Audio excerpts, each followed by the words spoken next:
죄를 지으면 하나님께서 판단하시고 벌을 내리시거나 아니면 징계를 주시거나 하는 것. 이게 하나님께서 인간의 죄를 다뤄가시는 가장 단순한 틀인데요. 이 틀 안에서만 보면요, 하나님은 냉정한 재판관이나 혹은 왕 같습니다. 실제로 하나님을 그런 식으로만 생각하시는 분들도 적지가 않죠. 이런 분들은요, 신앙생활을 할 때 잘해서 복을 받고 또 잘못하면 벌을 받는 것, 이걸 자신의 신앙의 가장 큰 부분으로 놓게 됩니다. 하지만 그것은요, 이 우리의 죄와 하나님의 징계나 또 벌주심 사이에 일어나는 수많은 일들을 우리가 놓치고 있기 때문에 생겨나는 또 오해이고 부작용입니다. 이런 오해는 사실 신앙이 하나님과 우리들 사이에 인격적인 관계로 발전하는 것을 굉장히 심각하게 방해하는 역할을 하죠. 52절로 되어 있는 열왕기상 22장은요, 무려 40절을 할애해서 아합의 마지막과 죽음에 관한 이야기를 우리에게 들려주고 있는데요. 근데 여러분, 성경이 누군가의 마지막을, 그것도 악한 사람의 최후를 이렇게 길게 다루고 있는 것은 굉장히 이례적인 일입니다. 실제로 보면 내용은 되게 간단하고 단순하지요. 하나님께서는 이미 아합을 버리시겠다라고 말씀을 하셨고, 아합이 어떤 식의 죽음을 맞이할 것도 말씀을 하셨습니다. 그리고 그 모든 일이 하나님께서 말씀하신 대로 되었다는 것, 그게 바로 이 22장 1절부터 40절까지 내용의 전부입니다. 그런데도 열왕기상 22장이 그의 마지막을 이렇게 긴 호흡으로 다루어내는 것은 그 이야기 말고 그 이야기를 통해서 우리에게 무언가 들려주고 싶어하는 이야기가 따로 있기 때문이에요. 벤하닷과의 전쟁이 다 끝난 다음에 3년 동안 이스라엘과 아합 사이에는 전쟁이 없었는데요. 하지만 이 평화는 사실 굉장히 불안한 평화였습니다. 언제 깨질지 모르는 그런 평화였죠. 그렇게 아람 사람들이 물러가긴 했지만 아직 완전히 항복한 상태는 아니었고요. 또 아합의 마음속에서도 다시 땅에 대한 욕심이 스물스물 올라오고 있었기 때문입니다. 그 당시 북쪽 이스라엘과 남쪽 유다는 서로 동맹을 맺고 있었는데요. 여호사밧이 자기 아들 요람을 여호람이라고도 하지요. 아합의 딸 아달랴와 이 결혼을 시키는 바람에 아합과 여호사밧은 사돈지간이 되었어요. 그리고 여호사밧은 아합을 상당히 깊게 신뢰하고 있었습니다. 여호사밧이 굉장히 경건한 사람이었던 것을 우리가 감안해 본다면 이러한 그의 행동은 사실 그렇게 쉽게 이해할 수가 없는 행동인 것 같아요. 아마도 여호사밧은요, 이 일에 대해서 굉장히 순진하고 낭만적인 생각을 품고 있었던 것 같습니다. 우리는 원래 하나다, 그렇죠? 남쪽과 북쪽이 하나다. 그러니까 다시 하나가 돼야 된다. 다시 하나가 되기만 하면 다 잘 될 거다. 뭐 이런 식으로 생각을 했던 것 같아요. 하지만 여러분, 나중에 이 선택 때문에 유다는 아달랴로 인해서 하나님에게서 굉장히 멀어지게 되고, 그것이 유다가 하나님께 버림을 받는 가장 큰 이유 중에 하나가 되어버리게 되죠. 죄와 악한 사람들에 대한 이런 안이한 여호사밧의 생각이 그가 기대했던 것과는 정반대의 결과를 만들어낸 것입니다. 성경은 우리에게 뭐라고 이야기합니까? 그렇기 때문에 악은 그 모양이라도 피하라 라고 말하는 거예요. 여러분, 죄 앞에 장사가 없습니다. 악한 유혹 앞에 안전한 사람이 없는 거예요. 그래서 성경은 그런 우리들의 연약함을 알고 있기 때문에 늘 그런 것들을 예의주시하고 분별해내며 조심하며 살아라 라고 명령을 하고 있는 거야. 나는 까딱 없다. 나는 괜찮다. 나는 똑똑하다. 그런 사람이 죄 앞에서는 없는 거예요. 그러니까 늘 우리는 분별하려고 애쓰고 살아야 되고 분별한 대로 따라가려고 애를 써야 됩니다. 아무튼 그렇게 전쟁이 끝나고 3년째 되던 해에 여호사밧이 아합을 방문하게 되는데요. 그때 아합은요, 이 여호사밧이 듣는 데서 신하들에게 길랏 라못은 본래 우리의 것인 줄을 너희가 알지 못하느냐? 어찌 사람의 손에서 도로 아람 사람의 손에서 도로 찾지 아니하고 잠잠히 있으리요? 라고 이야기해요. 그리고는 여호사밧에게는 당신도 너도 나와 뜻을 함께 하겠느냐라고 묻지요. 그때 여호사밧이 뭐라고 대답을 합니까? 나는 당신과 같고 내 백성은 당신의 백성과 같고 내 말들도 당신의 말들과 같으니라 라고 화답을 하게 되는데요.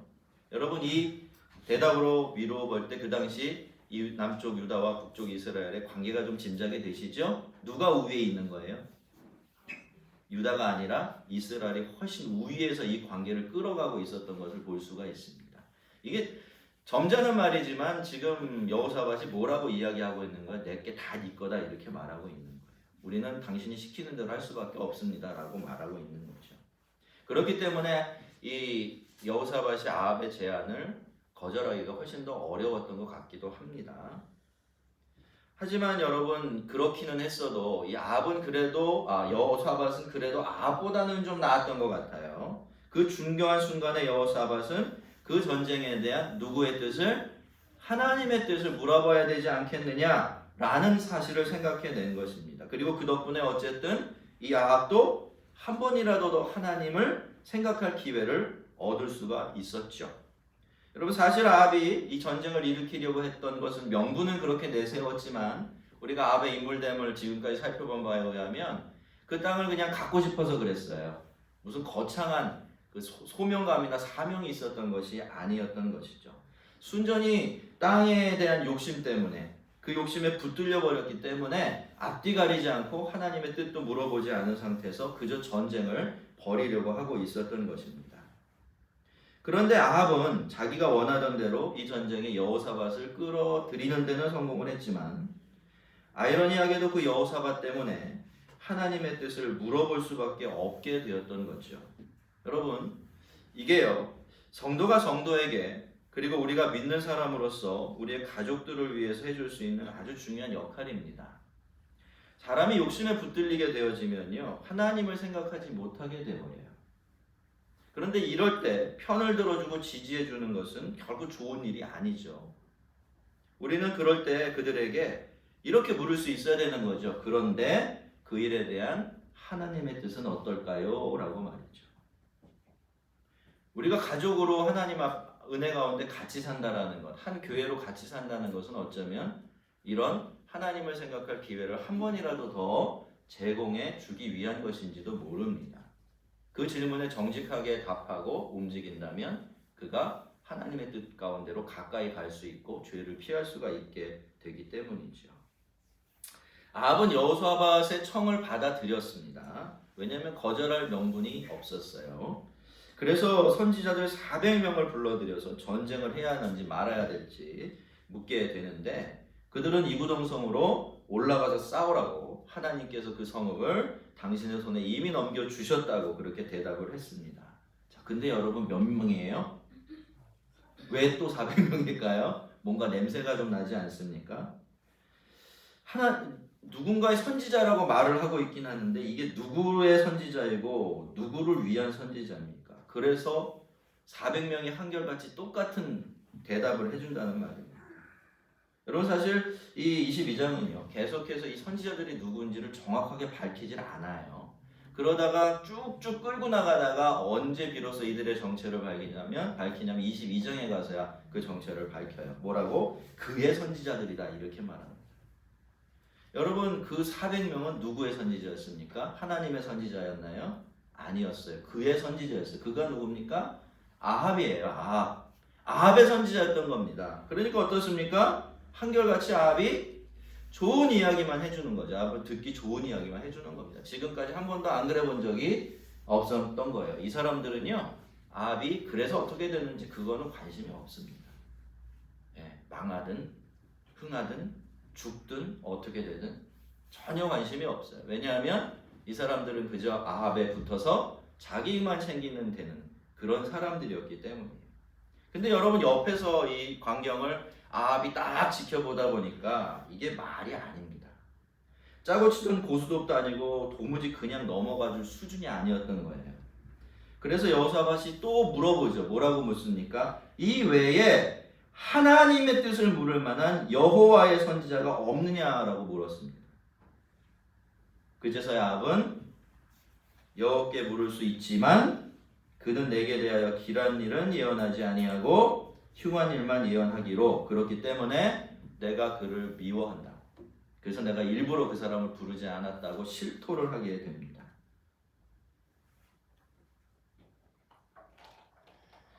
여러분, 누군가가 하나님의 뜻을 묻는 것, 그것은 하나님의 뜻을 알고 싶어서 그러는 거죠.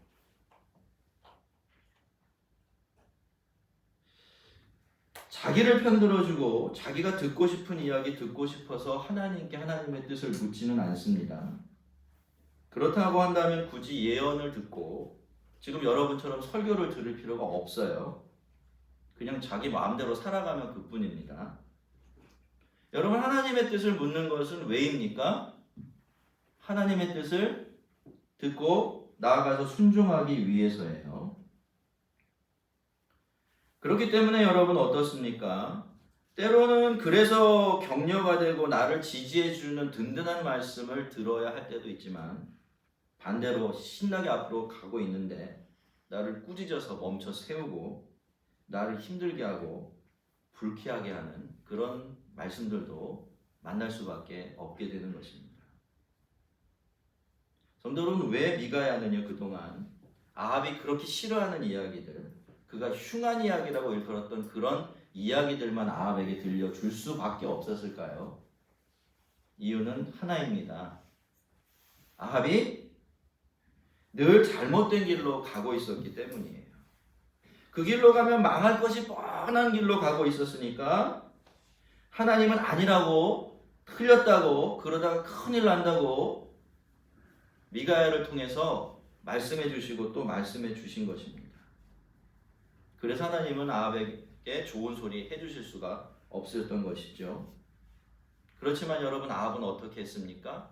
바로 그 이유 때문에 미가야를 싫어하고 미워하고 그래서 중요한 때는 싹 빼놓고 그 얘기를 듣질 않았던 것입니다. 아무튼 그래도 결국에는 이 미가야를 불러들여서 아합이 하나님의 뜻을 묻게 되는데, 여러분, 아합이 이때 미가야가 어떻게 대답을 하죠?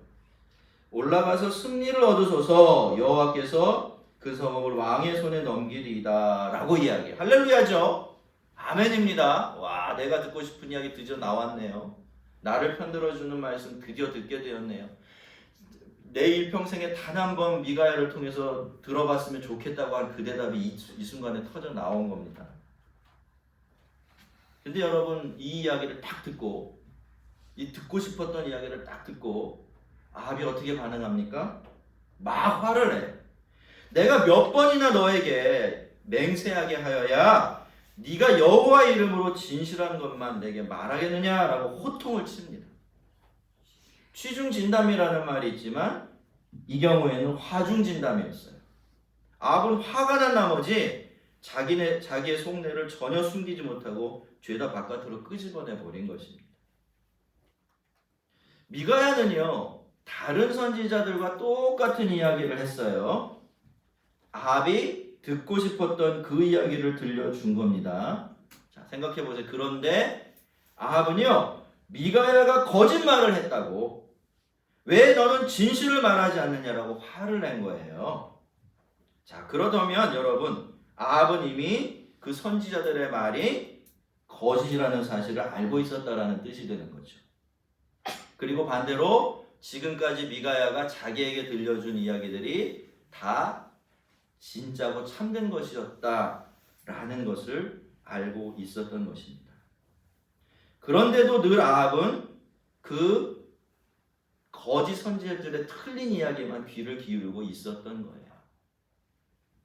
여러분, 아합은요 절대로 머리가 나쁜 사람이 아니에요.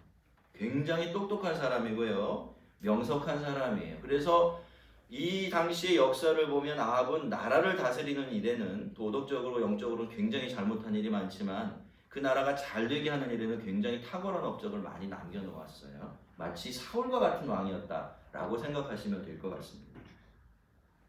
그런데도 이렇게 사는 거예요. 뭐가 진실인지 아는데도 진실을 싫어해요.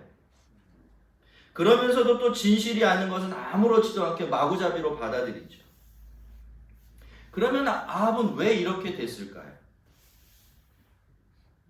이미 그의 마음속에 깊이 뿌리 내리고 자리 잡은 죄와 욕심 때문입니다. 여러분, 성경은 우상을 숭배하는 사람들을 배가 신이 된 사람이다라고 그렇게 불러요. 이 배, 타고 다니는 배가 아니라 이 배가 신이 된 사람이라고 표현을 해요. 그 사람들은 욕망과 욕심이 전부이고요. 그래서 배만 부르면 다 되는 그런 사람이다 라고 평가하고 있는 것이죠. 아합이 그랬던 겁니다, 여러분. 아합은 자기 배를 신으로 섬기고 있었어요. 그러니 배가 모든 것을 결정하는 겁니다. 욕심과 욕망이 말이죠. 그래서 알아도 못 가요. 그 길이 맞는 줄 알면서도 돌아설 수가 없는 겁니다.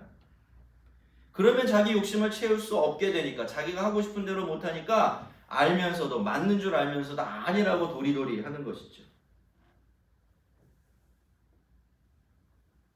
그렇기 때문에 아합은 알면서도 하나님의 뜻에서 멀어져 갔고, 그러는 동안에 점점 더 하나님의 은혜로부터도 멀어지게 되었던 것입니다. 이제 미가야는 진실을 말하라는 이야기를 2번씩이나 들었기 때문에 하나님의 말씀을 다시 한번 있는 그대로 아합에게 전해줍니다. 내가 보니 온 이스라엘이 목자 없는 양같이 산에 흩어졌는데 여호와의 말씀이 이 무리에게 주인이 없으니 각기 평안히 집으로 돌아갈 것이니라 하셨느니라. 하나의 그림으로 그려준 건데요. 요지는 그겁니다. 너 가면 죽는다는 겁니다. 목자 없다라고 얘기했죠. 지금 목자가 아합이거든요. 이스라엘의 목자가. 그렇죠? 그 목자가 없다. 이스라엘 백성들이 목자 없는 양처럼 된다라는 것은 아합이 죽는다는 얘기입니다. 이게 진실이었어요. 아합이 알고 싶어했던 이 전쟁에 관한 첫 번째 진실이었습니다. 자, 그러면 어떻게 해야 될까요? 아합은 진실을 알았으니까 어떻게 해야 돼요? 알고 싶었던 것을 알게 되니까 그 진실을 손을 뻗어서 잡아야 되는데 아합이 그렇게 합니까? 못합니까? 못하죠. 오히려 여호사밧에게 뭐라고 이야기를 하냐면, 내가 그렇게 말하지 않았느냐고. 저 사람 나한테 절대로 좋은 소리 안 해준다고. 그래서 내가 안 불렀다고 하는데 왜 굳이 불러서 그 소리 또 듣게 하냐고 이렇게 따지고 들었습니다. 짜증을 낸 거죠. 이미 아합은요, 진실을 붙들고 바른 곳으로 갈 수 있는 영적이고 도덕적인 능력을 다 잃어버린 상태였던 것입니다. 자, 미가는 계속해서 자기가 본 환상에 대한 이야기를 하나 들려주는데요. 미가야가 본 환상은요, 성경학자들이 하늘의 어전회의다 이렇게 부르는 그런 장면인데, 미가야는 그 회의에 참관인으로 초대되어 갔습니다. 그런데 하나님과 천사들이 회의하는 중에 나온 의제가 뭐냐면 바로 아합의 문제를 어떻게 마무리할 것인가 라는 것이었어요. 이미 하나님께서는 어떻게 결정을 하셨지요? 아합을 버리기로 결정을 하셨어요. 끝장을 내기로 하신 겁니다. 그러니까 이제 구체적으로 회의를 해야 되는 거죠. 신하들하고 천사들을 불러 모아서 이 일 어떻게 해야 되겠느냐라고 의논을 했는데, 설랑설레하다가 성경에 어떤 한 영이라고 표현되어 있는 천사가 자기가 한번 해결해 보겠다고 가서 이 아합을 꼬드겨서 완전히 끝장을 한번 내보겠다고 이야기를 하고, 하나님은 그렇게 해보라고 허락을 하십니다. 그러니까 미가야가 지금 무슨 이야기를 하고 있는 거죠? 지금 당신이 여기서 이러고 있는 이 모든 것들이 다 그러한 하나님의 뜻이 시행되고 있는 것이다라고 말해준 거예요. 여러분, 우리는 이 장면을 그냥 미가야가 본 하나의 환상이라고 생각해도 좋고요. 또 실제로 땅에서 어떤 일이 일어나기 전에 하늘에서는 반드시 그런 일들이 일어나고 있다라는 식으로 받아들여도 상관이 없어요. 그게 중요한 게 아닙니다. 이 하늘의 어전회의의 장면을 우리가 딱 보면서, 이게 이런 모양이 성경에 여러 곳에 나오거든요. 이걸 보면서 우리가 딱 붙들어야 될 진리가 하나 있어요. 이 세상의 모든 일들은 마구잡이로 우연히 그렇게 되는 일이 아니라는 겁니다. 그리 악하든지 선하든지 그 모든 일들은 때로는 직접적으로, 때로는 간접적으로 하나님의 뜻을 이루는 도구가 된다는 거예요. 심지어 사람들이 저지른 죄악까지도, 그쵸? 하나님의 도구가 돼요. 믿겨지십니까? 그런 일이 성경에 많이 기록되어 있고 우리 인생에도 많아요. 대표적인 인물이 요셉이죠. 요셉이 그 어린 나이에 생각을 해보세요. 자기 형제들의 손에 팔려서 애굽의 종으로 팔려가서 지질이 고생하고 막 모함을 받고 해요. 처음에는 무슨 뜻인지 몰랐어요. 이게 도대체 무슨 일인가 싶었어요. 왜 나에게 이런 불행이 닥치고 이런 어려움이 닥치지? 라고 질문만 했을 겁니다. 물론 믿음이 있었기 때문에 무언가 뜻이 있을 거야, 무언가 뜻이 있을 거야, 그렇게 생각을 했겠죠. 근데 나중에 자기가 먼저 애굽에 갔기 때문에 자기 가족이 자기 덕분에 다 살아나는 것을 보면서 뭐라고 고백합니까? 하나님은 악을 병케해서 선을 이루시는 분이라고 고백을 해요. 늘 미리 가시는 분이라고 그렇게 이야기를 합니다. 그럼 우리가 하늘의 이 회의 장면을 늘 마음에 새길 필요가 있어요. 여러분, 우리 인생에 이 세상에 일어나는 우리가 이해할 수 없는 모든 일들 중에 하나님의 손 밖에 있는 일은 없어요. 여러분, 우리가 조금 아까 사도신경을 외우면서 예수님에 대해서 뭐라고 고백을 했죠? 하나님 우편에 앉아 계시다가, 아니 앉아서 뭐 하세요? 쉬고 계시나요? 놀고 계실까요? 도대체 예수님은 전능하신 하나님 우편에 앉아서 뭘 하고 계신 것일까요? 왜 거기 앉아 계시지요? 다스리시는 거예요. 왕이시라는 뜻입니다. 그 자리가 비어있지 않아요. 땅에서 일어나는 모든 일들은 하늘에서 결정된 일들입니다. 그것이 하나님의 적극적인 의지의 표현이든지 아니면 하나님의 더 큰 뜻을 위해서 하나님께서 허락한 일이든지, 하나님 이 땅에서 일어나는 모든 일들은 전부 다 하나님께서 결정하시고 하시는 일이에요. 그리고 그 모든 일들은 결국에는 하나님의 뜻에 봉사하게 되어 있습니다. 있습니까? 그러니 여러분 어떻습니까? 우리가 살다가 때로 억울한 일을 당하죠. 그렇지 않습니까? 변명할 수 없는 오해를 받기도 해요. 구차해서 변명을 안 하지만 변명을 안 하자니 너무 고통스러운 이런 경험들을 하게 되는 겁니다. 그리고 세상을 볼 때도 어때요? 도무지 이해할 수 없는 불의한 일들도 많아요. 그런데 그럼에도 불구하고 하나님을 알고 예수님을 믿는 우리들이 쉽게 절망하고 낙심하지 않을 수 있는 이유가 뭐지요? 그 모든 일들이 누구의 손안에? 하나님의 손안에 있다라고 우리가 믿을 수 있기 때문이에요. 늘 기억하십시오. 하늘에서는 늘 회의가 열립니다. 그리고 하늘 보좌 위가 비어있지 않아요. 예수님께서 하나님 대신에 온 세상을, 모든 일들을 다스리고 계십니다. 그러니까 우리가 우리 인생사나 이 세상사에 관해서 너무 지레 겁을 먹고 미리 낙심할 필요가 없는 겁니다. 자, 아합은 그 전쟁을 계획하면서 그것을 그저 자기가 가지고 싶어하는 땅을 뺏기 위한 방편으로만 생각하고 있었어요. 그것이 그가 볼 수 있는 전부였죠. 하지만 사실은 그것이 하나님께서 그를 끝장내시는 도구이고 덫이었던 것입니다. 그것이 이 전쟁에 대한 보이지 않는 진실이었던 거예요. 근데 여러분, 이게 사람들이 선택하게 되는 악한 일들이 다 비슷합니다. 사람들은 그것을 자기 목적을 이루기 위한 방편으로만 생각을 해요. 하지만 그 일 자체가 하나님께서 그 사람을 벌 주시는 방편이 되기도 하는 겁니다. 그렇게 그는 적어도 하나님 앞에서 점점 더 악한 일을 선택하면 선택할수록 파멸로 가까이 다가가게 되니까 말이죠. 그러니까 다시 말씀드리지만 우리가 악인의 형통하는 것을 보면서 그렇게 너무 속상해할 필요가 없습니다. 그 사람들은 이미 그 형통을 통해서 자기도 모르는 채로 더 빠른 속도로 파멸을 향해 다가가고 있게 되는 것입니다. 그런데요, 여러분, 자, 이게 이제 우리가 이 아합이 벌이려고 하고 있는 전쟁에 대한 전말인데요, 실체인데요. 그렇다면 여러분, 이미 하나님께서 이 전쟁을 통해서 아합을 죽이기로 결정을 하셨고, 그래서 이제 지금 천사까지 동원해 가시면서 지금 일을 꾸미신 거잖아요, 사실은. 그렇죠? 그렇게 우리가 봐야 되는데, 자, 그렇다면요, 그게 사실이라면 하나님은요 가만히 계시는 것이 훨씬 더 좋습니다. 그렇죠? 굳이 미가야를 통해서 전쟁의 결과나 그 배후에서 일어난 하늘에 대한 일들을 아합에게 일러주실 필요가 없어요. 왜냐? 알면 피할 수 있잖아요. 그러면 벌 주시려던 하나님의 뜻과 계획이 수포로 돌아가지 않습니까? 그래서 만약에 여러분, 하나님께서 이 일을 이렇게 시작하고 계획하신 일들을 스스로 방해하시고 망쳐버릴 요량이 아니셨다면 하나님은 전혀 그 모든 이야기들을 아합에게 들려주실 필요가 없으셨어요.